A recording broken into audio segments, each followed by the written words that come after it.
بسم اللہ الرحمن الرحیم۔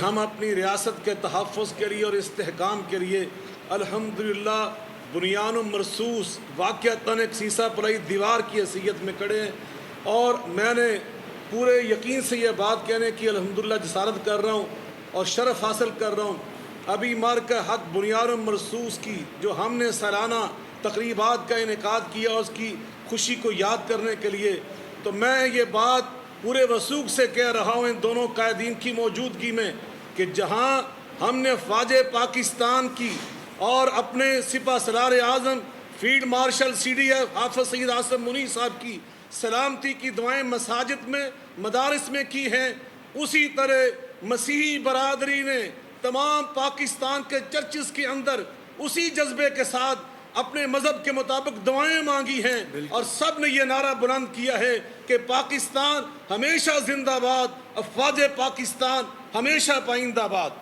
مفتی کریم خان صاحب۔ بسم اللہ الرحمن الرحیم۔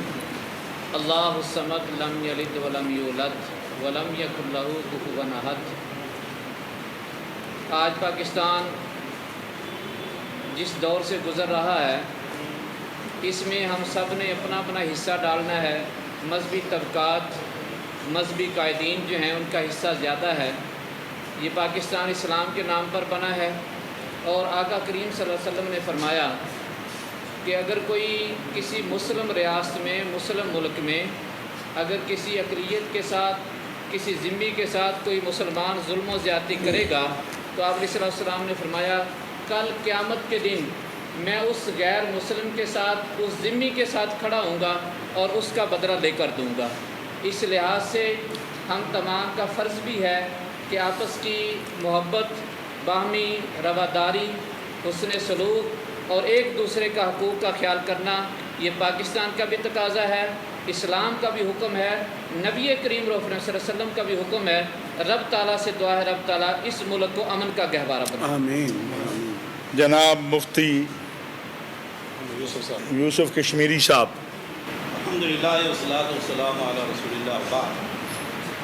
پاکستان کا قانون اور دستور جہاں پاکستان کے مسلمانوں کو ان کی جان، مال، عزت، آبرو کا تحفظ دیتا ہے، بالکل اسی طرح جو ہمارے یہاں غیر مسلم بھائی اقلیت ہیں ان کو بھی برابر کے حقوق دے رہا ہے۔